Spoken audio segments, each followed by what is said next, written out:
Voilà, voilà, il est déjà 18h57, ça fait déjà une heure que nous sommes ensemble. Désolé de la petite coupure à chaque fois. C'est donc la deuxième partie qui va être un petit peu plus rapide. J'attends que vous vous remettiez avec nous. Merci de nous suivre. Oui, ça va vite une heure, hein, c'est fou, hein, comme le temps passe vite. Et puis en même temps, vous avez vu, on a un invité de qualité encore une fois. Et le retour de Lily, elle est là avec nous. Oui.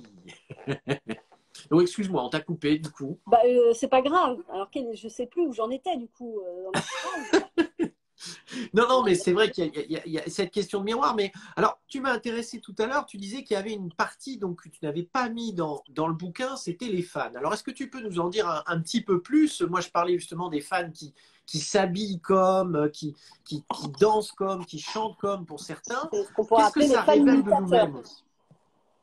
Eh ben, alors écoute, bon, ça fait 10 ans quand même hein, que je l'ai fait cette thèse. Alors j'ai encore un peu de mémoire, je suis pas encore Alzheimer. Je pourrais t'en parler. C'est bon signe, c'est bon signe. Je connais bien le sujet néanmoins, mais il est possible qu'il y a des choses qui m'échappent hein, encore aujourd'hui maintenant, tu vois. Bon, Alors, écoute, si tu fais une édition numérique, on peut peut-être imaginer que tu mettes cette partie qui est inédite dans le bouquin. je sais pas. Je sais pas, c'est vrai qu'on m'a demandé plusieurs fois en plus, je voulais faire un livre sur les fans, parce que c'était le complément intéressant. Alors, pour parler très simplement, déjà dans cette partie-là, il y a une partie qui dit la puissance identitaire de la musique. Ça, c'est la première chose, c'est que la musique, c'est un support pour l'identité. Bon, je ne vais pas développer là-dessus parce que c'est technique, mais en même temps, c'est très simple, si tu veux. Hein. C'est cette idée que la musique a la capacité de créer des communautés, mais aussi de porter les messages des communautés qui préexistent. Voilà, comme le rap, par exemple, qui est un rap revendicatif et qui est né parce qu'il y avait une communauté qui avait un message à faire passer. À l'inverse, et c'était le cas de Michael Jackson, enfin, il était représentant d'une communauté, parce que n'oublions pas qu'au départ, il était dans la Motown et que donc il représentait les Blacks américains. Ouais. Il y avait déjà cette dimension-là. Mais il a réussi à ouvrir vers quelque chose de transculturel, d'international, parce qu'il a réussi à générer sa propre identité. Autrement dit, il est devenu un pilier du rassemblement pour générer des communautés. Oui, il y a ce côté pop universel hein, qu'il a le fameux crossover dont on parlait avec Isabelle, et on en reparlera certainement, mais ça a été sa force. Et dès le départ, chez Motown, c'était déjà l'objectif de Berry Gordy. Donc il trace vraiment son sillon dans cette idée que la musique ne doit être ni noire ni blanche, mais universelle. Bon. Oui, et puis il voulait ça, et c'était très important pour lui. Il voulait sortir de ces carcans-là ethniques. Donc, il a été aussi à l'origine de la création d'une communauté, les fans de Michael Jackson, enfin de même plusieurs communautés. On voit bien comment cette super communauté s'est fragmentée elle-même en diverses communautés qui parfois s'entendent pas du tout. Tu vois, et les petites chapelles, bien sûr, les petites chapelles, bien sûr. Voilà, et si on prend ne serait-ce que, je dirais, la mort de Michael, on voit bien comment ces communautés ont dû travailler pour survivre à la mort de leur idole. Alors, il y a ceux qui ont dit il n'est pas mort, tu vois, les Believers. Il y a ceux qui ont dit il a été victime d'un complot, c'était les This Is Not It, les Tini. Oui, tout à fait. Et puis, il y avait les fans de King of Pop, alors, je dirais que ceux qui sont dans Il n'est pas mort, c'est ceux qui croyaient au King of Pop, tu vois, l'être tout-puissant, immortel. Ils y ont cru, donc ne pouvant pas croire qu'il puisse mourir, ils ont été générés, ils ont continué et poursuivi le mythe qui était de l'ordre de son vivant. Ceux qui ont construit This Is Not It, qui voyaient donc Michael Jackson comme un être finalement victime, c'est plutôt ceux qui croyaient à la facette de Bambi, tu vois, le personnage vulnérable, fragile, avec ses longs cils, etc. Et puis, il y a évidemment les continuateurs de Wako Jacko, le monstre, qui continuent, eux aussi, à écrire des récits pour se donner raison, tu vois. Donc, on voit bien que ces communautés, voilà, c'est quelque chose qui est sociologique. Hein, il faut vraiment le comprendre, ça. Alors après, pour en venir au profil, je dirais, des fans, tu vois, et moi, j'explique que il n'y a pas un fan, ça ne veut rien dire un fan, tu vois, il y a des degrés, puis il y a des attitudes, et puis il y a des motivations. Et si tu commences à t'intéresser aux attitudes, tu vois, il y a des classifications qui ont été faites par certains sociologues, que moi j'ai agrémenté encore, complété. dans lesquels on va retrouver effectivement des grandes catégories qui vont être liées à des attitudes. Par exemple, tu parlais tout à l'heure donc de ce qu'on pourrait appeler les fans imitateurs, qui vont être à la fois ceux qui vont imiter la posture. Alors la posture, c'est par exemple, c'est un danseur. Il y a ceux qui vont imiter l'apparence, donc les sosies. Et puis il y a ceux qui vont imiter l'apparence et la posture. Et la posture, oui, oui c'est vrai. D'accord ? Donc ça, je dirais, c'est les sosies, parce que les fans sosies sont des imitateurs, mais qui vont très loin dans la réflexion par rapport à cette imitation.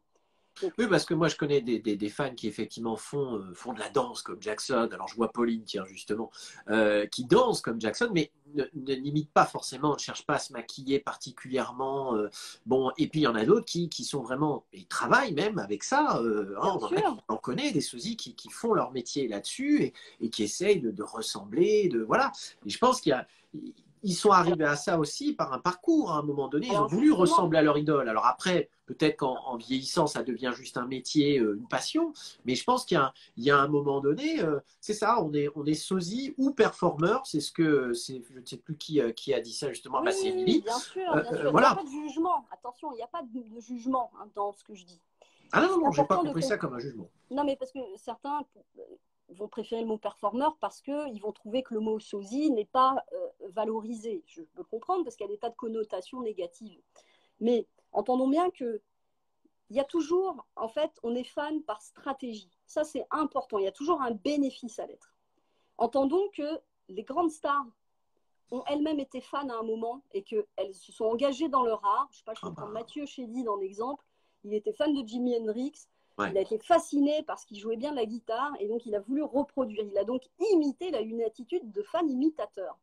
Voilà. Et donc, à terme, tu l'as bien dit, un performeur, voilà, pour prendre ce mot-là, va vivre de ça. Donc, il va construire sa propre activité professionnelle. Et puis, peut-être qu'il va lui-même devenir une icône, une référence, une idole pour d'autres. Qui vont être fascinés par lui. Tout à fait.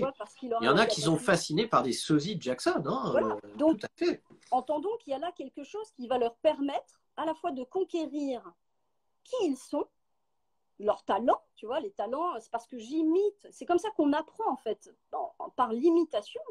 C'est en imitant le guitariste que je deviens guitariste. Donc, il ne faut pas voir ça comme un problème. En réalité, c'est une stratégie de conquête pour soi ou sociale. Alors, je donne un deuxième exemple. Donc, un deuxième type de fan qu'on va trouver comme ça, c'est par exemple les responsables de fan club. D'accord ? Alors, les responsables de fan club, c'est intéressant parce que souvent, ce sont ce qu'on appelle les fans experts. Ce sont des gens qui ont une très grande culture de l'objet de leur intérêt et qui vont être ceux qui vont fabriquer les lieux de rassemblement, les communautés de fans. En fait, c'est eux qui vont être des pivots du rassemblement. Donc, eux-mêmes vont quelque part trouver une forme d'existence sociale à travers le fait de devenir des pivots du rassemblement ou des auteurs de livres. Bien sûr. Parce qu'ils vont se conquérir à travers ça, ils vont conquérir leur art et puis ils vont conquérir une posture sociale. Voilà. Donc, il y a toujours, si tu veux, derrière ça, quelque chose à conquérir en soi quand on adhère à quelqu'un. Voilà. Donc, dans les différents types de fans, tu as le fan expert. Alors là encore, tu as des degrés. Et puis, alors, on peut s'interroger toujours sur quelle est la différence entre un fan expert et un expert. C'est la société qui va dire, tiens, lui, c'est un fan, mais l'autre, c'est un expert. Tu vois, Philippe Manœuvre, qui est un expert du rock, c'est un fan. Donc, pourquoi lui, il se présente comme il se présente. Alors bon, il est très controversé maintenant dans la communauté Jackson, mais je n'y reviendrai pas, même si j'aime beaucoup le personnage d'ailleurs, parce que je trouve que Philippe Manœuvre est un personnage aussi. Et je pense que ça rejoint d'ailleurs pourquoi à un moment donné il raconte. On s'est rendu compte nous en tant que fans qu'il raconte des histoires qui n'existent pas. C'est terrible. Mais du coup, la confiance est morte. Mais il s'est créé un personnage, les fameuses lunettes, le perfecto. D'ailleurs, il a créé cette radio Perfecto Rock ou je sais plus quoi, bon, la radio Perfecto, et il a ce personnage là, mais il s'est créé effectivement ce personnage de spécialiste, mais lui-même On sait que c'est un fan de James Brown, des Rolling Stones et d'Iggy Pop surtout. On sait que c'est un grand fan d'Iggy Pop. Et Michael avait aussi ce côté fan de Fred Astaire, fan du Mais Mini bien Marceau, sûr, donc etc. Voilà. il faut comprendre que c'est humain de s'identifier. En réalité, on devient soi parce qu'on s'identifie à l'autre. Donc c'est très important ça. C'est les enfants, vous pourrez leur dire ce que vous voulez, ils vont imiter leurs parents. C'est comme Bien ça. sûr, Alors bien beau sûr. leur dire ne fais pas ci, si toi tu le fais, tu Ah peux te bah, garantir que ton gamin il va le faire. Voilà. c'est C'est la terrible. nature. C'est terrible. Et Oui, donc l'individu, c'est tout le paradoxe humain et c'est aussi le cœur du sujet de mon livre. C'est que pour devenir soi, on a besoin d'un autre. Et ce qui est très compliqué, c'est que il va falloir à un moment s'en différencier, tu vois, s'en détacher. Et ça, il y a la phase où tu vas complètement t'identifier à l'autre, et puis il y a la phase où tu vas te détacher de l'autre. Et notre société, elle a précisément fait ça avec Michael Jackson aussi. C'est-à-dire ouais. qu'elle a pris ce qu'elle devait prendre de positif dans cette idéalisation, dans cette identification, et puis quand elle n'avait plus besoin parce qu'elle s'était suffisamment construite vis-à-vis de ce modèle, elle l'a détruite comme un adolescent rejette son parent. Tu vois, c'est Ouais, très c'est tout à simple. fait exact. C'est tout à fait exact. Donc, voilà, il y a ça. Il y a le fait que tu peux avoir des motivations purement sociales. Donc, par exemple, on sait que les fans experts, par exemple, alors ça, c'est des études sociologiques, hein, pas forcément sur Michael Jackson d'ailleurs, hein, parce qu'il y a eu sur les Beatles, il y a eu les fans de séries, tu vois, tous ceux qui sont dans la subculture, par exemple, Ouais, ce sont souvent, sociologiquement, sont des gens qui ont des hauts diplômes, qui sont des gens très intelligents, mais qui n'ont pas trouvé un boulot, par exemple, à la hauteur de leur capacité, et que donc ils ont un déficit de reconnaissance sociale. Et donc, ils vont devenir experts d'un sujet subalterne, entre guillemets, qui n'est pas un grand sujet, tu vois, c'est pas comme si c'était, voilà, la culture classique. Aujourd'hui, Michael jackson fait partie de la grande culture. oui, ça n'a pas toujours été. C'était même C'était pas du tout le méprisé. cas avant. C'était pas du Oui, tout oui, le cas. tout à Hein. fait. Moi, ce qui m'a frappé, par exemple, quand j'ai commencé ma thèse sur ce personnage, c'est que effectivement, il y avait ce regard de c'est quoi, t'es une fan, enfin, je vois pas l'intérêt. Et par ailleurs, quand j'ai fini et que il est mort, tout le monde m'a dit, putain, t'as eu du nez. Alors que pour moi, c'était évident que c'était un sujet intéressant. Tu vois, en fait, c'est une star internationale qui produit un tel effet ne peut pas être un sujet mineur. Donc, tu vois, il y a un conditionnement mental de quelle est la culture véritable, ce qui est noble, tu vois. Et Oui, puis, oui. cette culture populaire qui est dévalorisée par cette espèce d'élitisme bourgeois snobinard, tu vois, qui va consister à dire que si tu es fan de Lady Gaga, c'est de la merde, donc tu es un pauvre type, tu vois, en fait. C'est malheureux, mais C'est c'est pareil comme pour ça. les films, hein. Dès qu'un film est très populaire, c'est bon, bah, il y a peu d'étoiles chez Télérama, et puis voilà, il y a le film très peu connu, coréen ou je ne sais quoi, et qui lui, bah, c'est formidable, c'est génial. Bon, Voilà, mais pourquoi ces mecs-là, ils font ça? Ce sont des fans, ils ont une stratégie de fanatique. Parce que en réalité, eux, ils vont chercher des objets très précis, très techniques, tu vois, sur lesquels ils vont pouvoir développer une expertise. Pour ça, il faut que l'objet soit vaste, qu'on puisse développer une culture immense, etc. Euh, Parce que ça va leur permettre d'atteindre la posture qu'ils n'ont pas dans la société. Parce que la société ne leur a pas donné la place qu'ils méritent. Ils vont aller sur des objets secondaires pour faire cette ascension sociale et trouver la reconnaissance qu'ils n'ont pas. Et puis après, tu as ceux, donc ça c'est pour les fans experts par exemple, ou tous les fans qui sont dans la subculture, les fans esthètes aussi, ce qu'on appelle les esthètes, c'est ceux qui vont dire oh, moi je m'en fous du personnage, moi ce qui m'intéresse c'est l'art, tu vois. C'est de dire oui c'est les notes, moi je m'en fous qu'il soit, sa vie je la connais pas, mais tu comprends sa sonorité, la révolution de sa musique, voilà, ceux qui vont s'intéresser à la dimension purement esthétique, ouais, soi-disant. ouais. Je dis bien soi-disant parce qu'on se rend compte qu'il y a quand même souvent une dimension affective, mais qui est cachée derrière ça. Tu vois, et donc il y a une posture, tu vois, c'est comment est-ce qu'on fait face au regard de la société aussi, parce que la société nous condamne en permanence. De toute façon, si t'es pas dans la norme, t'es condamné. Tu vois, ah t'as un poil de cul là, ici là, t'as un truc, t'as un cheveu qui va de travers, ah bah tiens, ah regarde, on va le mettre en gros plan dans les médias pour te montrer, regarde, c'est un humain. Ah oui, bravo. Tu comprends donc il y a la même chose avec le fait d'être fan. Comment tu fais pour être fan quand autour de toi, tu n'en as pas d'autres fans? Que c'est pas normal pour tes parents, pour tes copains, que tu sois fan. Le mot lui-même est emprunté au mot fanatique. C'est forcément toujours un peu mal vu d'être fanatique. Il y a quand même un lien entre les deux. C'est un phénomène semblable. C'est juste l'objet qui change, tu vois. Mais entendons qu'un fan, un véritable fan, c'est celui qui va investir cet objet au détriment des autres parties ou des autres choses de sa vie. Tu vois, par exemple, le fan, le vrai fan, qui est extrême, on pourrait dire. Voilà, c'est le gars qui, toute la journée, c'est Michael Jackson, sa vie. Oui, oui. Et il Oui, s'identifie à lui tellement, et ça le représente tellement qu'il est lui, que si tu dis un truc de lui, c'est comme si tu l'attaquais personnellement. Donc, tu vois, il y mais a quelque on chose, a connu des phases comme ça. Moi, je pense que enfin, moi, je prends mon cas personnel parce qu'après, évidemment, chacun dans ce que tu dis essaye de trouver l'écho de sa propre vie, de son propre parcours vis-à-vis de Michael, forcément, puisqu'on a beaucoup de fans ici, même si le terme est discutable, parce que certains disent, bah, moi, je suis juste un admirateur, je respecte l'artiste, mais comme tu dis, il y a plusieurs chapelles, il y a plusieurs divisions. Moi, je témoigne effectivement sur le fait que je me suis construit dans mon adolescence et dans ma première phase d'adulte sur ce modèle qui était pour moi le magicien Jackson, l'humaniste Jackson, le timide aussi Jackson.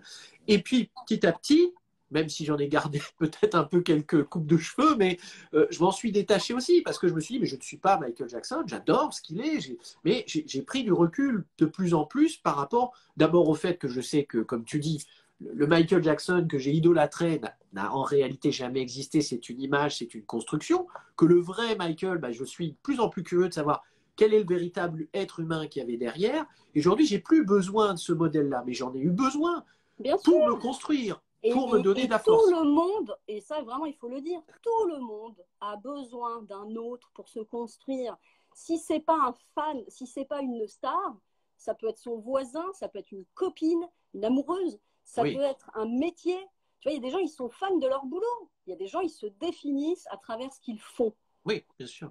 Donc, ce qu'on appelle le fanatisme, si tu veux, d'un point de vue, moi, dans la définition que j'ai essayé de proposer, c'est qu'on est des êtres multifacettes, multidimensionnels. On a plein d'intérêts, on a plein de facettes en nous. On est, voilà. Et dans le fanatisme, il y a un surinvestissement. C'est-à-dire que l'énergie affective va être canalisée sur une de ces facettes. Donc si on considère qu'effectivement, à un moment donné, par cette identification, Michael Jackson est une facette de toi, tu deviens fan, non pas parce que tu as une facette qui correspond à Michael Jackson, mais parce que toute ta vie va être focalisée, toute ton énergie, ton attention va être focalisée dans cet objet, au point parfois, ce n'est pas la majorité, hein, entendons-le bien, au point parfois de désinvestir d'autres choses par ailleurs. Par Oui, oui, il exemple, faut je rappeler suis que ce n'est pas tellement... une généralité parce qu'il y en a qui interviennent en disant ah, mais moi je ne suis pas comme ça, etc. Non, non, mais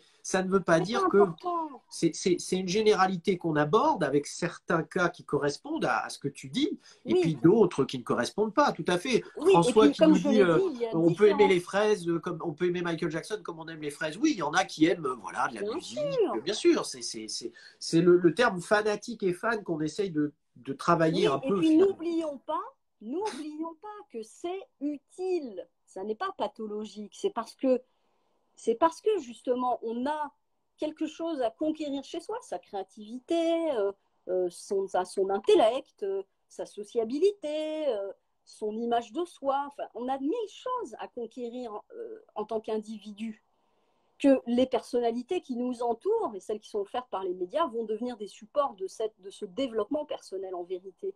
Tu vois, il est clair que le cheminement normal, c'est d'arriver une fois que tu as intégré cet autre en toi, que tu portes son apprentissage, en fait, tu l'as intégré, donc tu es moins en dépendance de la nécessité d'être en présence du personnage. Voilà, et donc c'est la même chose avec un enfant qu'avec avec un enfant vis-à-vis de ses parents, c'est la même chose que dans les relations amoureuses. Alors justement, j'allais te dire, dans ce que tu dis, ça me fait terriblement penser évidemment au début d'une relation amoureuse où tout Oui, à coup toute la vie tourne autour de l'être aimé. Et je pense qu'avec Jackson, on a parfois certains, encore une fois, je vous dis, c'est une généralité, hein, mais on surinvestit, comme tu dis, je reprends ton terme, c'est-à-dire que tout à coup, on ne vit que par cette facette-là, c'est-à-dire que tout le reste de la vie est quasiment occulté, voilà, et on ne voit que ça. Et puis progressivement, un peu comme dans les relations amoureuses, tout à coup, l'être aimé n'a pas, je dirais qu'on ne le désinvestit pas, mais on reprend un peu notre vie, on commence à réouvrir notre regard oui. à la vie en général, et on passe peut-être moins d'énergie.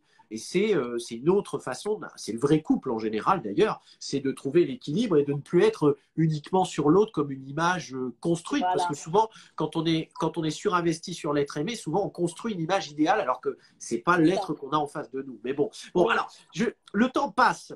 Et on pourrait passer encore des heures, mais j'aurais voulu que tu nous dises quelques mots sur le fameux event que tu avais fait il y a quelques années. Rappelle-nous déjà quelle année c'était. Parce que... Alors, c'était en 2011. C'est ça, voilà. Donc, un an après avoir publié mon livre, j'ai monté un énorme salon qui était, je crois, le premier salon consacré à Michael Jackson en France, en tout cas, un vrai salon avec des conférences. Avec oui, à cette taille-là. Il y avait des objets collectors, il y avait des stands qui proposaient des tas de choses, il y avait des concours de danse, des défilés de mode, enfin, c'était complètement fou. On a des auteurs. Voilà, où il y avait Isabelle Steiner-Petitjean, d'ailleurs, qui était là. Tout à fait. Christophe Boulmé, évidemment. L'exposition, Christophe Boulmé, on s'en souvient, voilà. Voilà, et puis Yann Kervarek, et tant d'autres encore. David Lhermitte. David Lhermitte, etc. Voilà, l'idée, c'était d'ouvrir vers, pour une fois, une vraie réflexion sur ce personnage, de proposer quelque chose de qualité. En fait, moi, dans ma vie, je fais les choses que j'aimerais voir, tu vois. C'est-à-dire que dans l'absolu, si ça avait existé, je ne l'aurais pas fait. Mais comme ça n'existait pas et que ça m'énervait, qu'on ne pouvait pas finalement partager intelligemment, alors je ne dis pas ça, évidemment, dans les fan clubs, on peut avoir ce genre de discussion.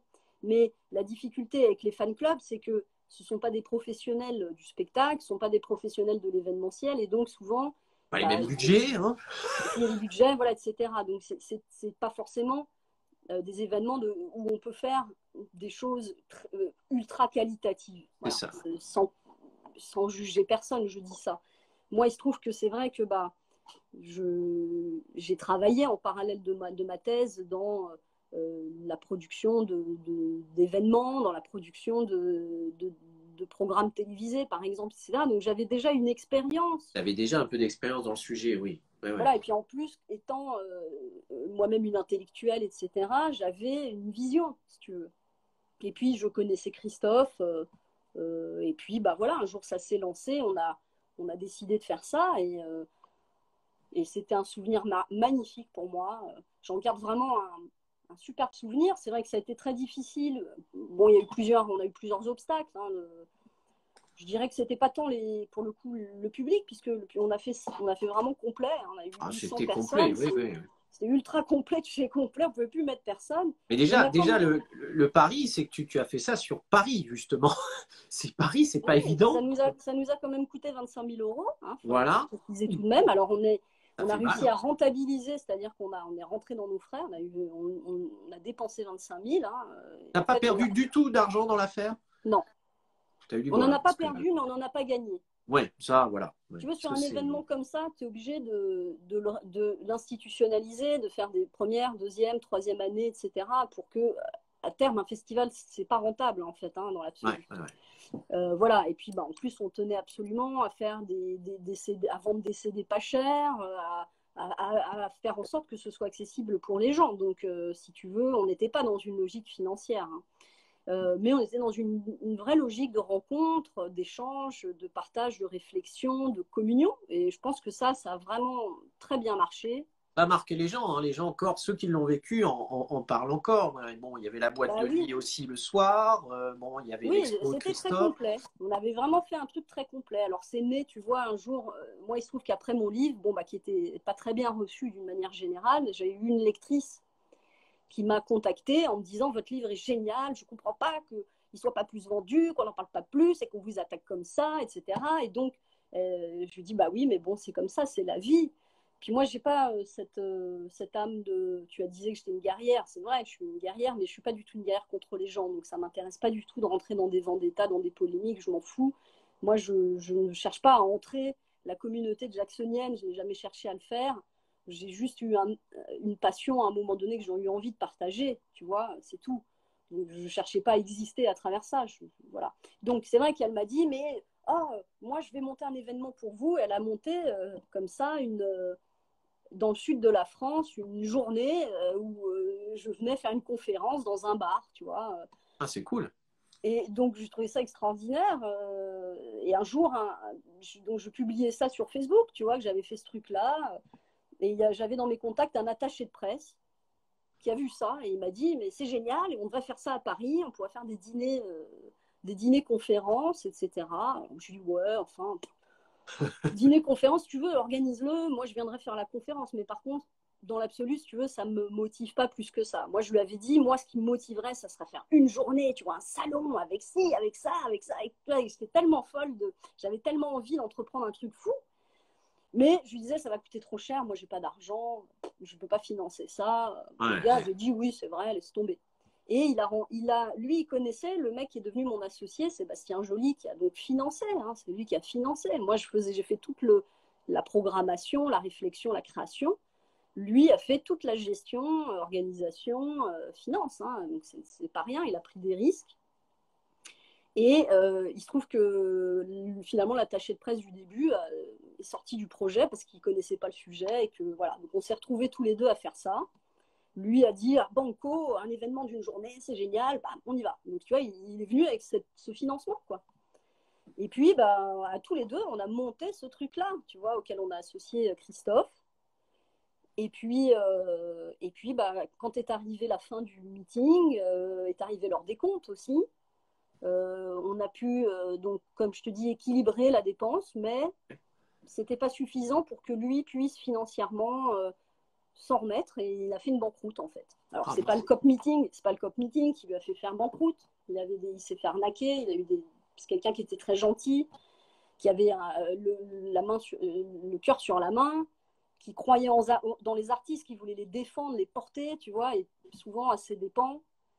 Donc voilà, il y a eu toute une succession d'événements qui a fait que juste après le meeting, ça a été un gros burn-out pour lui, une grosse crise personnelle, financière, et sa société a fermé. Donc on n'a pas fait de saison 2. Les gens nous ont dit vous pouvez faire le 2. Bah ouais, mais non. C'est vrai qu'on l'attendait, hein, on espérait que ça soit un élan vers d'autres events. Et puis bon, c'est vrai qu'on a compris que c'était aussi lourd. J'avais cet espoir au départ quand même, parce que bon, c'est vrai que moi j'aime les challenges. Je suis quelqu'un qui a besoin de changer beaucoup de choses, d'horizon, tu vois. Une fois que j'ai conquis quelque chose, je vois pas l'intérêt de l'exploiter, parce qu'encore une fois, je suis pas mue par la question de l'argent. De toute façon, moi, il faut pas me demander de gérer du pognon, je saurais pas le gérer. Donc, j'ai besoin de partenaires comme ça pour faire ces choses. Moi, j'ai une grande créativité. Oui. Mais j'ai pas du tout le sens du business, si tu veux. Alors après, ce qui est très dur chez les Jacksoniens, quand même, il faut dire la vérité, c'est que tu te fais très vite insulter, traiter de vampire, de sorcière. De la preuve en est quand mon livre est sorti, qu'il n'était même pas encore sorti, que je me faisais insulter sur Internet, tu vois. Donc toi, quand tu es honnête avec ton cœur comme ça, que tu partages un truc, que tu as travaillé dans ton coin sans personne, que tu n'as rien gagné, que tu gagnes rien à le faire, et que tu proposes quelque chose qui est honnête, quand tu te fais insulter alors que tu es personne, tu vois, ça te fait mal au cul. Et on a quand même eu des manifestations, je peux pas dire, je parle un peu cru, mais on est entre nous, on est une petite trentaine, ça va aller. Et si tu veux, le truc, c'est qu'on a quand même eu une manifestation devant chez nous, quoi. Tu vois, devant le meeting, il y a quand même des gens qui sont venus avec des panneaux. On est sortis, je me souviens, Christophe Boulmé est sorti, est allé voir ces gens, leur a dit, écoute, si tu veux, viens, entre, on te fait rentrer gratuitement pour que tu vois ce qu'on est en train de faire, que c'est pas du tout, on n'est pas en train là de faire du pognon, d'exploiter la mort de quelqu'un. Tu vois, mais donc, quand tu es dans une logique économique, bah quand même un minimum, parce que encore une fois, quand ça te coûte 25 000 balles et que toi tu vis avec tes cacahuètes, tu vois, parce que moi j'étais une thésarde, j'ai fait 6 ans de thèse avec 0 €, Donc, j'ai pas travaillé, ou j'ai travaillé comme une cachetonnière, tu vois. Donc, je vivais dans mes 40 mètres carrés et les gens me traitaient de riche. Alors, tu sais, je me disais, mais viens chez moi, viens voir avec quoi je vis, tu vois. Mais je C'est pense que énervant. c'est lié au fait aussi qu'après 2009, c'est-à-dire que les fans ont eu l'impression que tout à coup, il y a eu plein de choses qui sont Ben sorties ouais. après la mort de Jackson. Et il n'y avait rien avant, c'est-à-dire que de toute façon, avant, Michael était méprisé dans les médias, etc. Puis là, tout à coup, comme il était mort, et c'est souvent le cas pour tous les artistes morts, il avait droit à une grâce, il était revenu en grâce. Et malheureusement, ton livre, je pense, est arrivé à ce moment-là.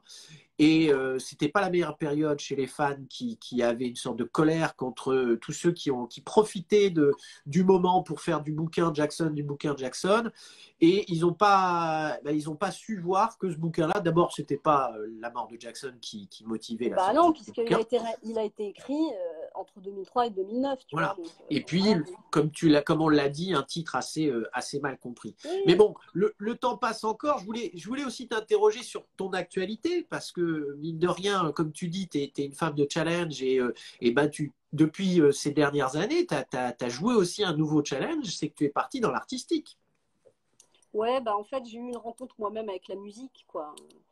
En fait, juste après le COP meeting, à la fin de l'année 2011, alors d'abord, il y a eu plein de choses qui se sont passées dans ma vie, que dis-je, c'était après ou avant.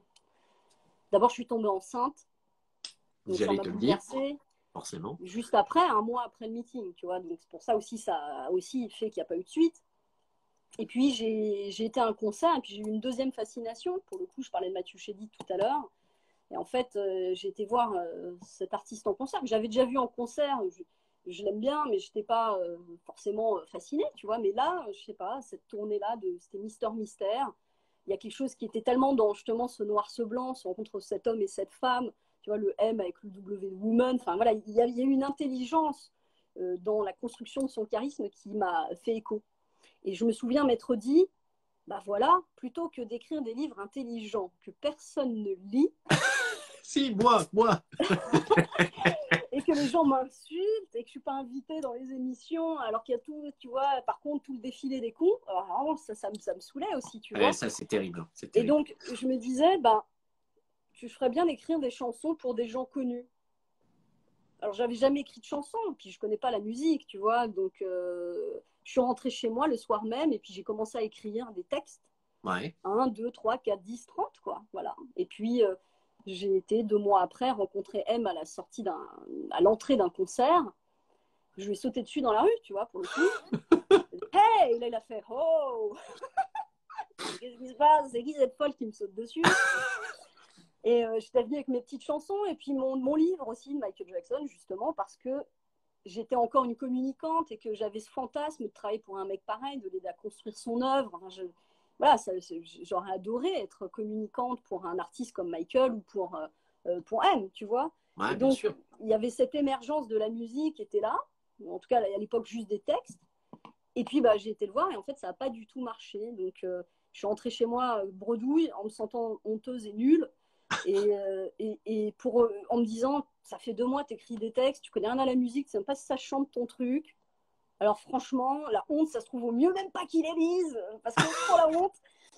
Et pour me rassurer, tu vois, à minuit, quoi, je me suis dit, est-ce que ça chante mon truc? Et bah, je me suis mise devant mes textes, et puis, miracle, quoi. La musique est venue, il y a eu un deuxième déclic dans ma tête, comme ça, alléluia, quoi. La musique fut. Et puis, bah, je suis devenue auteure, compositrice, interprète en 6 mois. Voilà. Parce Et que je suis donc, quelqu'un qui m'a transformation dit, d'Amélie en Lily Rose. Et oui, là, tu as réussi à produire un album.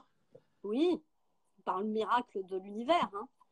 Parce que c'est pareil, je n'ai toujours pas eu de CDI dans ma vie. Hein. Mais je crois, je me laisse porter, je me laisse guider par ce qui appelle dans mon cœur.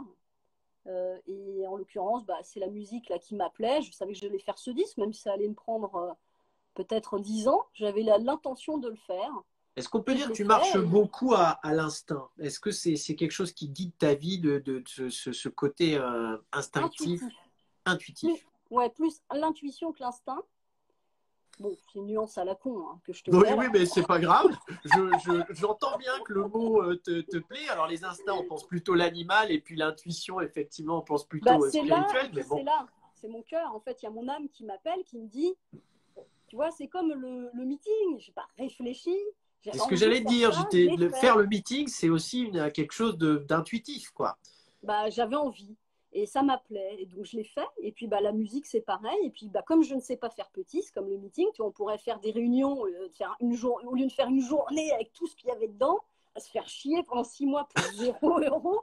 Non, non, il faut faire le challenge.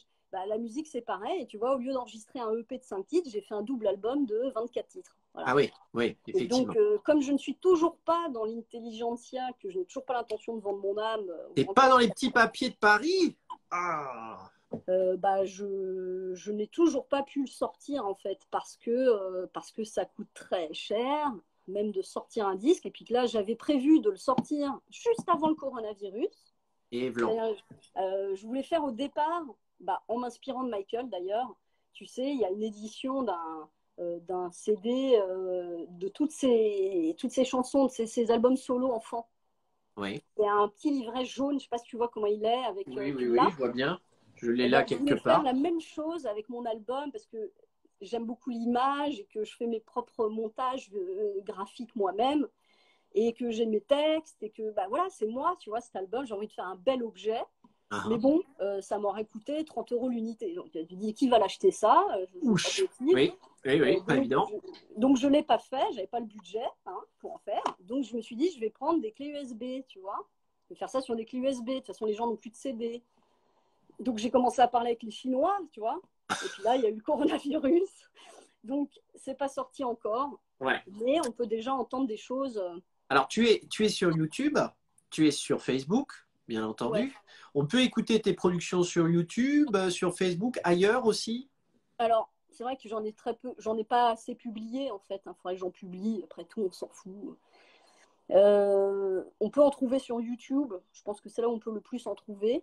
Il y a Ouais, mon site internet, www.lilios.com, où là on d'accord. peut précommander le disque, mais comme il n'est pas physiquement distribuable pour le moment, bah, on peut juste le commander et puis attendre. Et Voilà, et attendre, je suis ouais, vraiment attendre désolée. que le coronavirus voilà, permette à nouveau. Voilà, on verra. Ben, ça, puis mes finances, parce que si tu veux, ça m'a coûté très cher, moi, le coronavirus. Donc, voilà. Et J'imagine, donc, oui. pour le moment, ce que j'avais prévu en janvier que je pouvais faire, bah, je ne peux plus le faire pour le moment, mais c'est pas grave.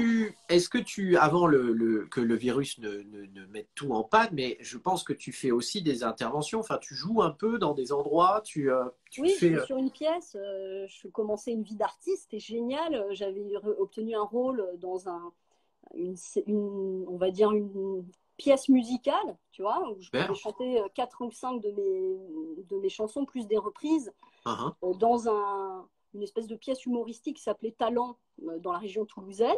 Donc on Uhum. avait quand même déjà fait 15 dates, un truc comme ça. On en avait encore jusqu'au mois de juillet. Puis bah, là, tous les théâtres sont fermés, donc c'est mort.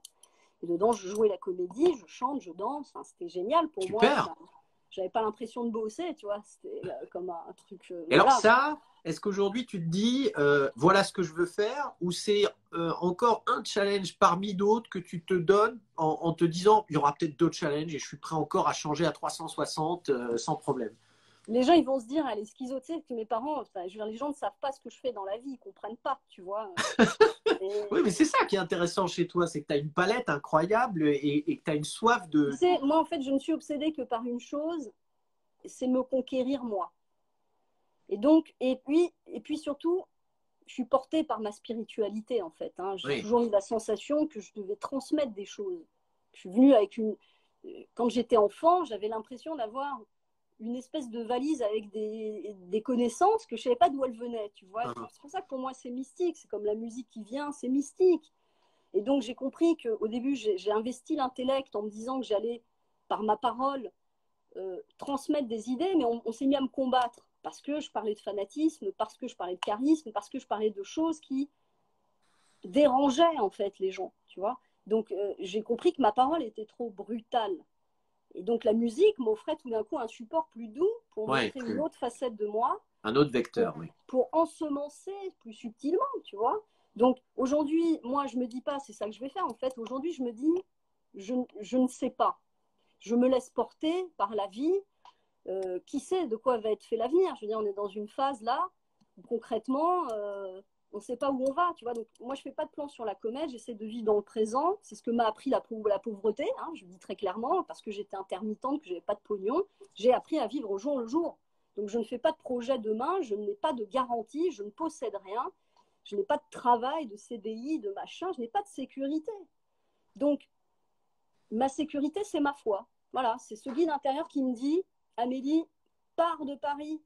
Il y a le corona là, avant qu'ils ferment les écoles, etc. Je suis partie parce que j'ai eu cette voix qui m'a dit, va-t'en. Tu comprends? Donc, je vais continuer à vivre ma vie Il y a comme cette ça. intuition qui est là, j'entends bien, à la fois dans ton travail artistique et puis à la fois dans ta vie. Je viens vivre ici une expérience spirituelle. Que ce soit Michael Jackson, où finalement, mon but, c'était d'éveiller les gens à eux-mêmes à travers ce livre. Que ce soit quand j'enseignais pendant 20 ans dans les universités ou dans les écoles privées, c'était d'amener les gens à conscientiser qui ils sont. Que ce soit avec mes chroniques aussi, puisque j'ai des chroniques sur YouTube qui s'appellent des chroniques sagesse de vénusienne. Donc, je suis une vénusienne qui parle au terrien, tu vois, dans cette posture-là. C'est pareil, tu vois, les gens ne comprennent pas qu'il y a un rôle, qu'il y a un personnage. Oui, donc certains vont dire, ah, elle se prend vraiment pour une vénusienne dans les quelques cartes. Bon, bah, c'est pas grave. Je m'en fous, je fais pas les choses pour plaire. Je fais les choses parce qu'elles m'habitent en moi, tu vois, qu'elles m'appellent et que je suis portée par cette mission divine qui est peut-être ma propre mégalomanie, tu vois, j'en sais rien. Qui sait on va s'interroger sur ce que ça renvoie comme miroir, oui. Bah oui, bien sûr. Bah voilà, tu es un enseignant, tu sais de quoi je parle. Donc, moi, peu m'importe la forme, le support, le moyen ou l'objet, mon but, c'est de transmettre. Parce que je suis venue pour ça et que bien souvent, bah, les gens s'en foutent de ce que j'ai à dire, mais c'est pas grave. Moi, je fais ce que j'ai à faire, je suis au rendez-vous. Non, je pense que dire la réalité, là, tu vois, je veux dire, j'ai 300 abonnés, même pas 200 abonnés sur ma chaîne YouTube. Les gens s'en foutent, mais c'est pas grave. Je n'ai pas besoin aujourd'hui, c'est là où ce que m'a appris Michael, ce que m'a appris le fait de faire ce livre, de m'exposer, de me faire insulter comme j'ai été insultée, ça m'a appris à ne plus chercher la reconnaissance. Oui, l'approbation, voilà. Ouais. Je fais ce que j'ai envie de faire. Les gens, ça résonne ou pas, c'est pas mon problème. J'espère, écoute, qu'à travers cette émission, parce que malheureusement le temps passe très vite et il est temps pour nous d'arrêter, on a même fait un petit peu plus de rab parce que je voulais absolument que tu expliques toutes les facettes de ta personnalité qui est aussi fascinante et charismatique, moi je le trouve. Mais j'espère qu'à travers cette émission, on aura peut-être un peu mieux parlé de ce bouquin et peut-être qu'une seconde vie interviendra sur cet ouvrage bientôt, je te le souhaite en tout cas. Et puis je te souhaite aussi de très vite pouvoir à nouveau t'épanouir artistiquement, en espérant que ce virus nous redonne une vie artistique riche très bientôt en disparaissant, je l'espère, on verra bien. Voilà. Et puis je te remercie. Ne rien vouloir, c'est très important. Il faut laisser les choses, oui. Il faut accepter, parce que si on dit moi je veux ça, c'est sûr, moi j'avais prévu de partir dans la comédie, de devenir comédienne, nanana. Bon, bah, la vie peut-être va me dire, bah non, tu vas aller planter tes patates dans ton jardin et faire des communautés avec les gens. C'est la vie. Et on est toujours à notre juste place. Donc, écoute, on verra bien. Moi, j'espère que tu seras effectivement à ta juste place et que tu vas encore nous montrer des tas de choses intéressantes. Je te remercie beaucoup, Lily. C'est moi qui te remercie, Yann. Ça m'a fait très plaisir d'être là, de discuter toutes ces choses avec toi. Mais écoute, c'est toujours très passionnant et très pertinent aussi, toi, de ton côté. Je te souhaite également de t'épanouir dans tout ce que tu fais. Je ne sais pas quels sont tes projets. On va faire l'inverse là. Je ne suis pas. C'est pas moi la star là. Voilà. Non, en tout cas, merci de m'avoir donné cette opportunité. J'étais ravie d'échanger avec les quelques personnes qui nous ont suivis. Et puis voilà, vous pouvez me rejoindre sur YouTube. Voilà, écoute, on fait cet appel-là. De toute façon, ça sera revu, comme je te le disais, en replay pendant 24 heures. Après, moi, je ne suis pas assez technicien, mais il y en a qui savent enregistrer les lives Instagram en replay. Donc, si jamais tu connais quelqu'un, il peut à la rigueur te l'enregistrer. Si tu veux t'en servir, n'hésite pas. Me semble-t-il que tu peux, sur télécharger.com, là, un truc comme ça, tu sais. Il y a un truc sur Chrome, je crois. Enfin, il y a des choses comme ça qui sont possibles. En tout cas, merci beaucoup. Je te souhaite une excellente soirée et puis écoute, on continuera d'échanger, de se faire des petits coucous sans problème dans tous les cas. Merci grand plaisir, Yann, merci beaucoup, bonne soirée à tous. Salut.